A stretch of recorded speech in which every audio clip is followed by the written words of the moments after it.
इन दिनों छत्तीसगढ़ की जो सरकार है वो लगातार साम दाम दंड भेद पूरी तरह से लगी हुई है कि जो छत्तीसगढ़ की सबसे बड़ी समस्या मानी जाती है माओवाद, वो किसी भी तरह से ख़त्म हो। और इसमें सरकार ये भी कोशिश कर रही है कि साइकोलॉजिकल तरीके से इस तरह से समस्या का समाधान देखा जाए कि जिसमें गोलियां ना बर्बाद की जाएं, जिसमें खून ना बहाना पड़े, लोग प्रेम भाव से वापस लौट कर आ जाएं। वो लोग जो किसी समय किसी कारणवश माओवाद का दामन थाम लिया था, हथियार अपने हाथों में थाम लिया था, लोग आ भी रहे हैं। बहुत सारे लोग नहीं आ रहे हैं, वो मारे जा रहे हैं, लेकिन बहुत सारे लोग सरकार की बातों को सुनकर, परिस्थितियों को देखकर लौट कर आ रहे हैं। ऐसे में अब सरकार का एक बयान है कि जो लोग आएंगे उनका रेड कारपेट बिछाकर स्वागत किया जाएगा और वापस लौटने के बाद फिर उनको एक बेहतर जीवन दिया जाएगा। लेकिन क्या ऐसा हो रहा है? इस पर बातचीत करते हैं। नमस्कार, मैं विकास तिवारी हूं और आप बस्तर टॉकीज़ देख रहे हैं। इस वक्त हमारे साथ एक पूर्व समर्पित माओवादी हैं जिनका नाम लालू मोड़ियाम। हालांकि ये वो माओवादी नहीं है जो सरकार के बयान के बाद आए थे कि रेड कारपेट बिछाकर आपका स्वागत किया जाएगा, लेकिन ये किसी समय बीजापुर ज़िले के हैं और किसी समय ये माओवाद संगठन से जुड़कर झारखंड चले गए थे, झारखंड से वापस लौटे थे। इनका हमने एक इंटरव्यू भी किया था बस्तर टॉकीज़ में बहुत पहले।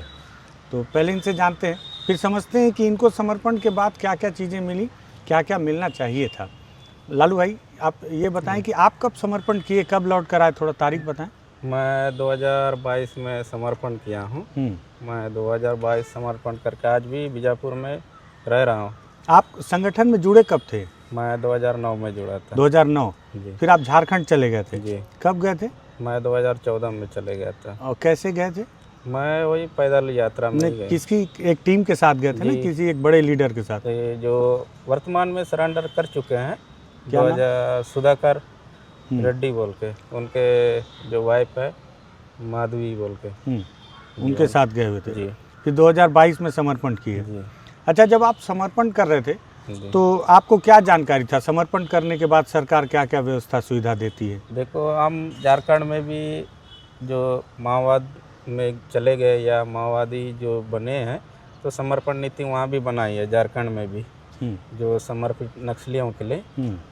तो हम वहाँ की जो सुविधा को देख करके हम वहाँ उचित नहीं समझे कि छत्तीसगढ़ की जो सरकार जो नीति बनाई है माओवाद समर्पित नक्सलियों के लिए, तो उसको उचित समझ करके हम दोनों जो दंपति नक्सली थे, तो हम दोनों यहाँ आके हम छत्तीसगढ़ में समर्पण किए। तो समर्पण करने के बाद जो उचित मैं लगभग यहाँ 8-9 महीना सरकारी विभाग में काम किया। उसके बाद मैं एक अभी वर्तमान तक अभी तक जो है डेली वेजेस में काम कर रहा है। इससे पहले मैंने एसपीए के पास भी गुहार लगाई, आईजी साहब के पास भी जाके। क्या काम कर रहे थे पहले? मैं पहले लैपटॉप चलाता था नक्सल सेल में।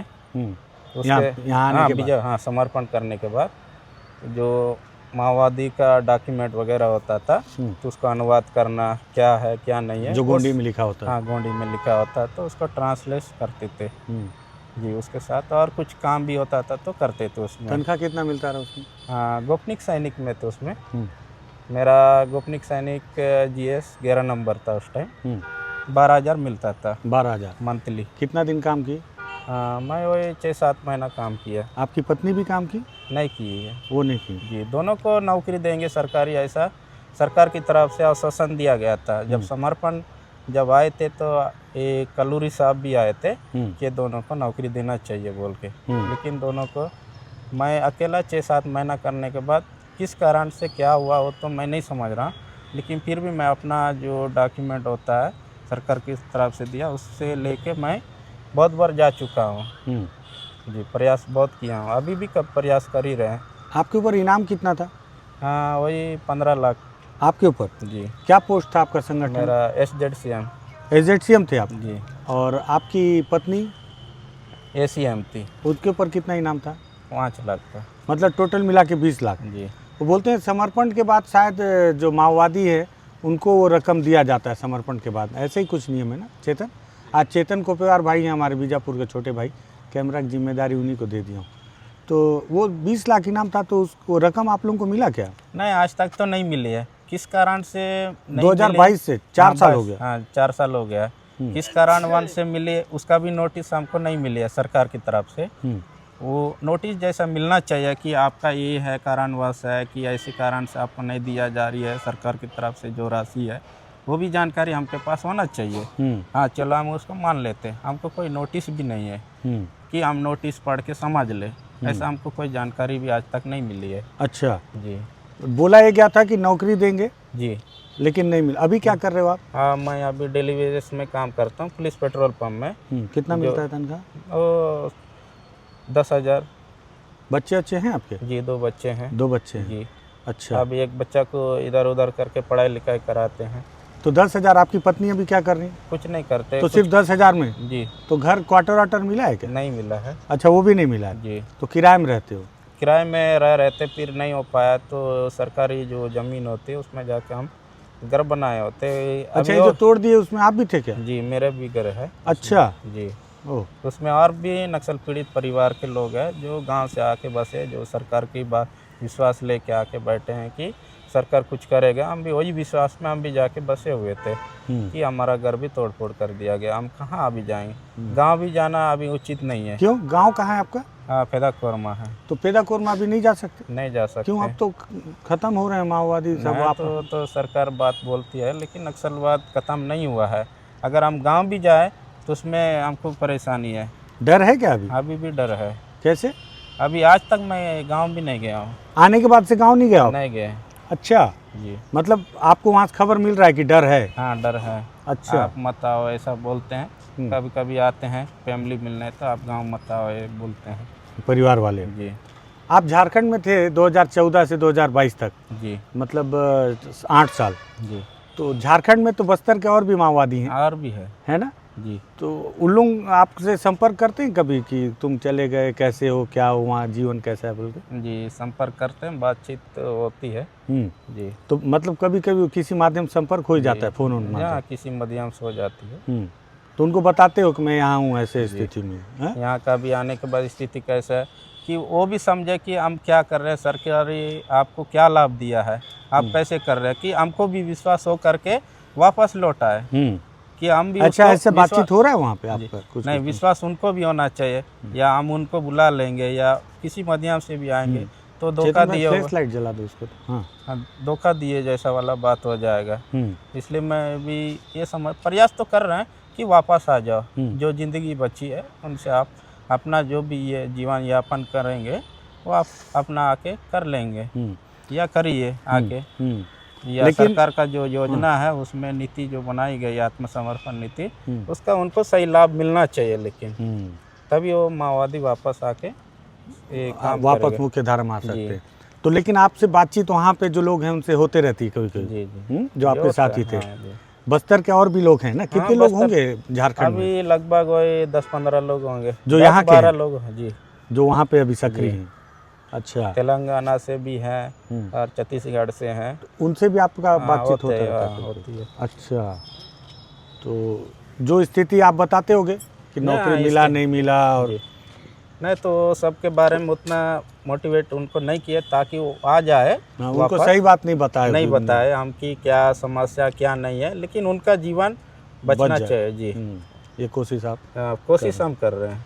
तो अभी आप क्या चाहते हैं, क्या क्या और होना चाहिए आपको? जो सरकार के द्वारा बनाया गया आत्मसमर्पण नीति या समर्पण, हम सरकार का नीति बना पहले, अभी जो 2026 मार्च तक जो ख़त्म करने की बात है, हम उनसे पहले आ चुके हैं कि हमको जो नीति बनाया गया उसके द्वारा हमको मिलना चाहिए सुविधा, जो कुछ भी है सरकार के द्वारा दिया जाना चाहिए, हमको सब कुछ सुविधा देना चाहिए था। लेकिन आज तक उतना नहीं मिला हमको। उतना क्या? कुछ नहीं मिला? 10,000 कुछ नहीं मिला। हाँ 10,000 का ही नौकरी कर रहे हैं डेली वेजेस में। ठीक है जी। तो ये लालू मुड़ियाम जी हैं जो 2022 में इन्होंने समर्पण किया था। हालांकि उस वक्त सरकार का ये वादा नहीं था कि आपका रेड कॉर्पेट में बिछाकर स्वागत किया जाएगा, लेकिन ये ज़रूर था कि समर्पण नीति बनाई गई थी। समर्पण नीति के तहत इनको लाभ मिलना चाहिए था।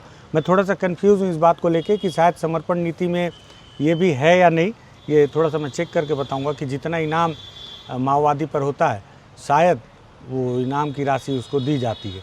शायद, हो सकता है नहीं भी दी जाती होगी, कोई टेक्निकल बात बता दें पुलिस के अधिकारी तो, लेकिन और भी लाभ मिलने चाहिए। 2022 में इन्होंने समर्पण किया और समर्पण करने के बाद अब तक इनको सिर्फ एक डेली वेजेस की नौकरी मिली है 10,000 की, इनकी पत्नी उनको वो भी नहीं मिला। रहने के लिए कोई मकान नहीं था।